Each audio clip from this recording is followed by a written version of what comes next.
Hey guys, my name is Jack, and today we're going to talk about the effects of baseball in developing nations.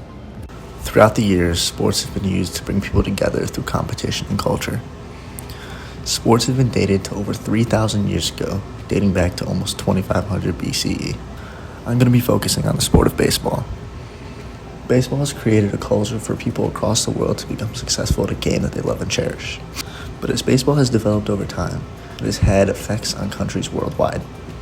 In this video, we will take a deeper look into the Dominican Republic with the history of baseball and their culture, the expansion of players from the Dominican Republic to the MLB in the United States, and the future of baseball for Dominican-born players in the United States and in the Dominican Republic.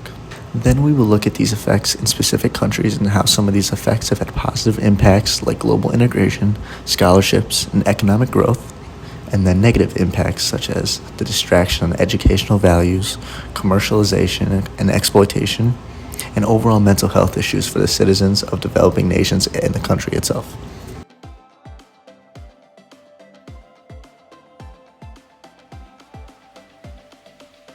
There are many countries to choose from when it comes to these effects that baseball has had.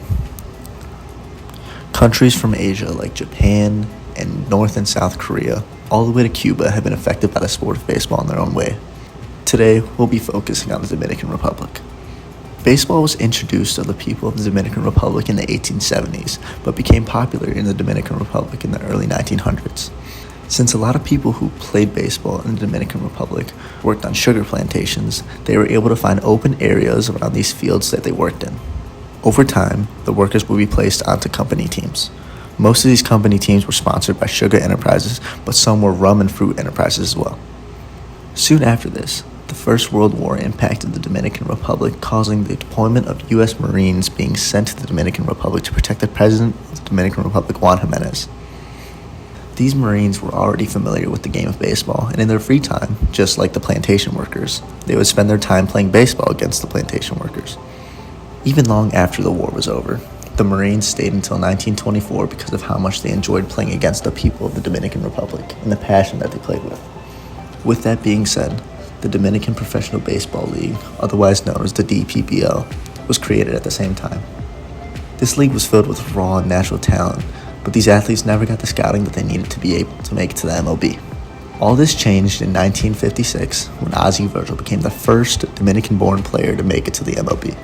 Love started at an early age growing up in the Dominican Republic, moved all the way to the United States as a teenager.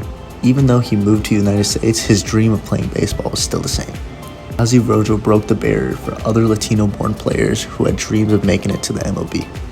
Shortly after Ozzie made it to the MLB, many other Latino-born players were getting contracts from professional teams with the help of scouts that visited the Dominican Republic.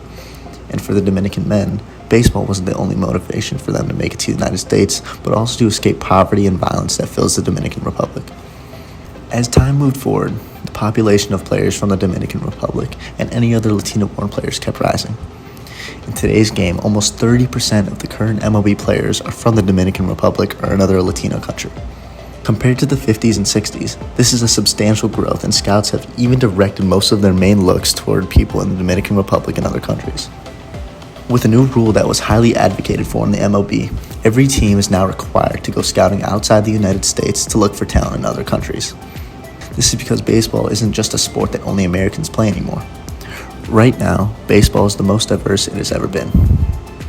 A lot of these players from the Dominican Republic have become idols to the younger generation of baseball players for their character and style of play. Some of these players include Juan Soto and Julio Rodriguez, who are two examples of Dominican-born players that have made a massive impact on the younger generation of baseball players, as they try to shape their game into playing like these new faces of the MLB.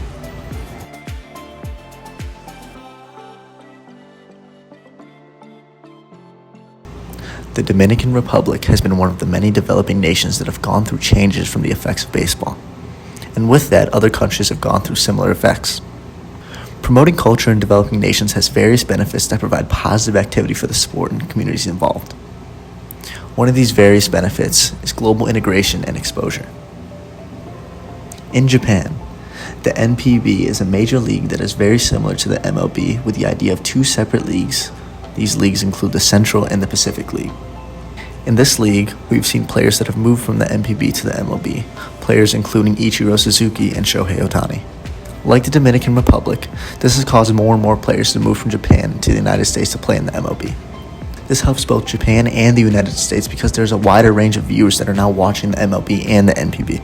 Ultimately, baseball has caused separate nations to find common ground to bring people on two completely different sides of the planet to boost viewership and the spread of baseball itself.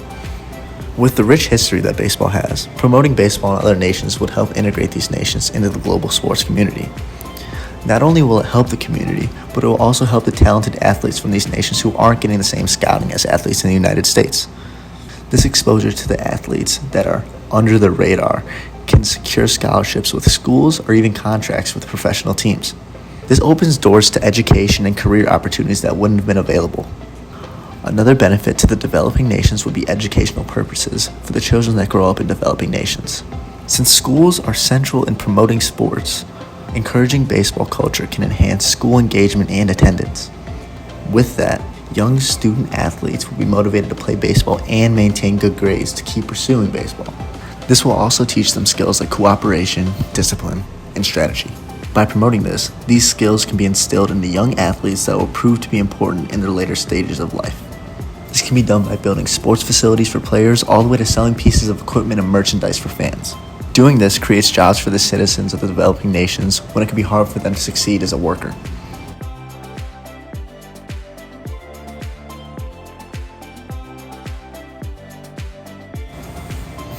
While baseball has had positive effects on countries, there also have been some negative effects that have been targeted towards these countries.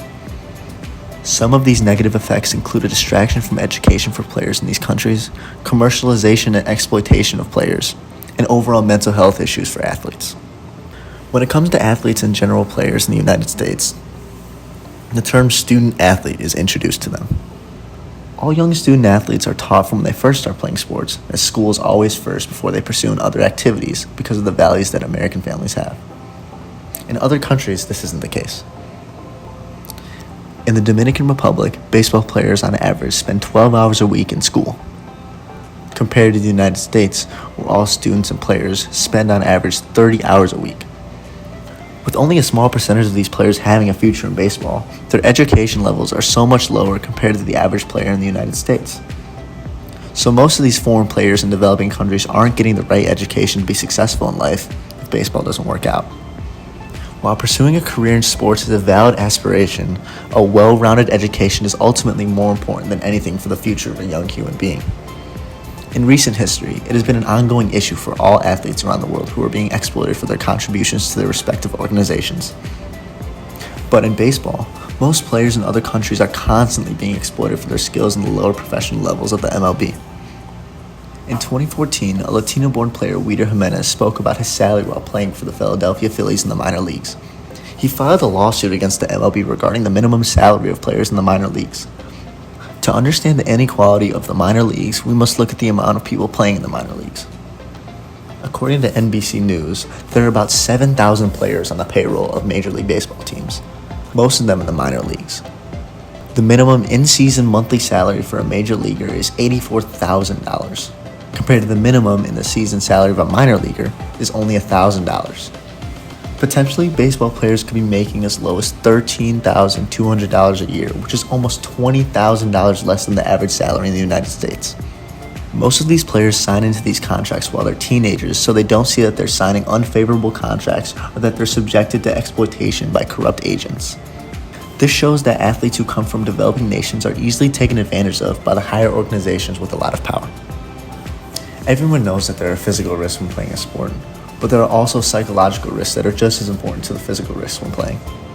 According to a study by the Journal of Orthopedic and Sports Physical Therapy, they did a study that could tie baseball to mental health issues and found that the negative impacts of sports participation on psychological health can be due to sustaining injury, competition stress, team selection, and performance pressures. All this shows that there are risks for baseball players all over the world, and it could be worse for the players in developing nations because of the financial burden of trying to provide for their own family.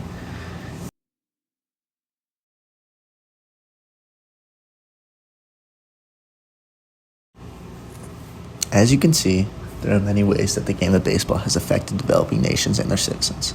But with the help from different types of organizations, including the MLB, baseball will continue to thrive in developing nations and continue to affect developing nations like the Dominican Republic. As viewers and fans of the game, we get to watch this beautiful sport bring out the best in young athletes all over the world and enjoy the game itself.